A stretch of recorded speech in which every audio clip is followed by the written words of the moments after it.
राहुल गांधी को न देश की संस्कृति का पता है, न देश की सभ्यता का पता है, न देश के संस्कार का पता है। और प्रधानमंत्री माननीय नरेंद्र मोदी जी के नेतृत्व में सरकार बनने के बाद माताओं और बहनों के सशक्तिकरण के लिए, उनकी आत्मनिर्भरता के लिए इतनी योजनाएं हमारी सरकार लेकर आई है। महिला आरक्षण भी हम लेकर आए हैं। तो माताओं और बहनों के सशक्तिकरण, स्वावलंबन के लिए हम प्रधानमंत्री माननीय नरेंद्र मोदी जी काम कर रहे हैं। उल्टा ये है कि कांग्रेस पार्टी ने माताओं बहनों के साथ हमेशा अन्याय किया, उनकी उपेक्षा की।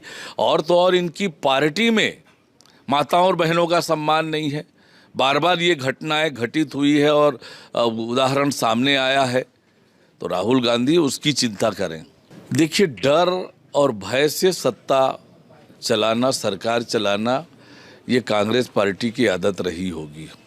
आज देश एकजुट होकर प्रधानमंत्री माननीय नरेंद्र मोदी जी के नेतृत्व में आगे बढ़ रहा है। सबका साथ, सबका विकास, इस मूल मंत्र को लेकर आगे बढ़ रहे हैं। अभी ये एक कॉन्स्टिट्यूशनल पोस्ट पे है और देश की अपेक्षा थी कि इस कॉन्स्टिट्यूशनल पोस्ट पे होने के बाद देश में तो जो भी बकवास बहादुरी कर रहे हैं करें, लेकिन विदेशों में जा कर के ये जो अनगाइडेड डीइंग है उसको गाइडेड डिग्निटी और डेकोरम का डिमॉन्स्ट्रेशन करेंगे। बट अनफॉर्चुनेटली जिसको अगर किसी को गलत फहमी हो कि जय का फाल और मास्टर ऑफ नन, तो इसलिए वो इस तरह के बकवास बहादुरी और पूरे दुनिया को इस तरह का जो है वो संदेश देने की कोशिश करते हैं कि भारत कुछ नहीं है और देश जो है और विशेष तौर से चाइना महान है।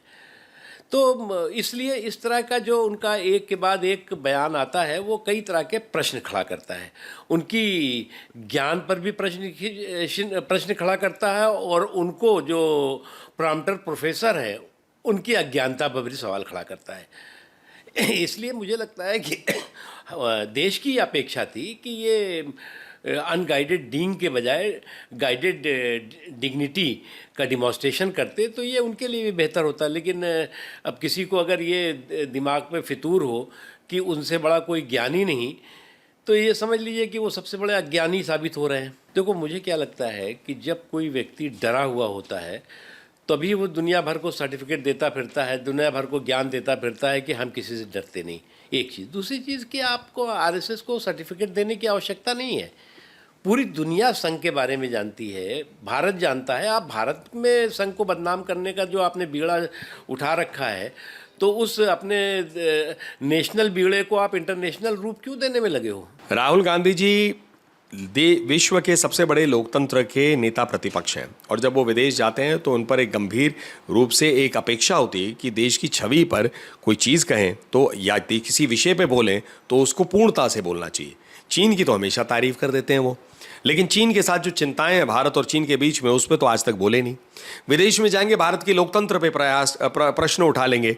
यहाँ तक भी पिछली बार उन्होंने कहा कि क्यों नहीं यूरोप और अमेरिका हस्तक्षेप कर रहे हैं भारत के लोकतंत्र को लेके। तो ये बड़े गंभीर बातें हैं। वो कहते हैं कि संसद जो है चल नहीं रही, वहाँ पर एक युद्ध की स्थिति है, पर ये नहीं बताएंगे कि हर सुबह जब वहाँ वो नेता प्रतिपक्ष जाते हैं या अन्य लोगों के साथ, तो किसी एक मंशा के साथ जाते हैं कि आज संसद ना चले, तो संसद की प्रक्रिया भंग हो, उसमें उनका भी तो एक योगदान है। इतिहास को लेके, आरएसएस को लेके वो आलोचना कर रहे हैं, लेकिन ये उन्होंने आज तक नहीं बताया या समझाया कि क्यों भारत में और भारत के सुनहरे इतिहास की बात जो है क्यों विस्तार से नहीं हुई पुस्तकों में। 1947 में जवाहरलाल नेहरू जी से इंदिरा गांधी जी तक, राजीव गांधी जी तक, कांग्रेस की जितनी सरकारों में हमने तो इतिहास के पुस्तकों में बहुत ज़्यादा पढ़ा है कि भाई जो विनाश करने आए थे भारत में उनकी तो तारीफें लिखी गई हैं, उनके बारे में विस्तार से लिखा गया है। कुतुबुद्दीन ऐबक, इल्तुतमिश, रज़िया सुल्तान, सफदरजंग डायनेस्टी, लोधी डायनेस्टी, बाबर से लेके औरंगजेब तक सारे मुगलों की बात हमने पढ़ी है। लेकिन विजयनगर डायनेस्टी, चोला डायनेस्टी, गुप्ता डायनेस्टी, अजंता, एलोरा, कैलाश, इन सब की जो है विस्तार से कहीं चर्चा नहीं है। क्यों?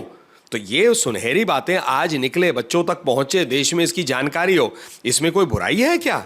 योग दिवस और योग जो है भारत की देन है विश्व के लिए।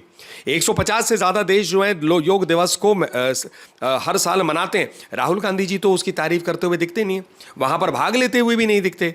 तो अब राहुल गांधी जी को इन सारे गंभीर सवालों का जवाब भी देना पड़ेगा कि क्या वो भारत के सुनहरे इतिहास के बारे में जानकारी मिले वो रोकना चाहते हैं, जो भारत की देन विश्व के लिए है उसको वो तारीफ लायक नहीं है, और क्या वो अपने राजनीति के लिए देश की छवि को कहीं ना कहीं धूमिल करने के लिए हमेशा लगे रहेंगे क्या?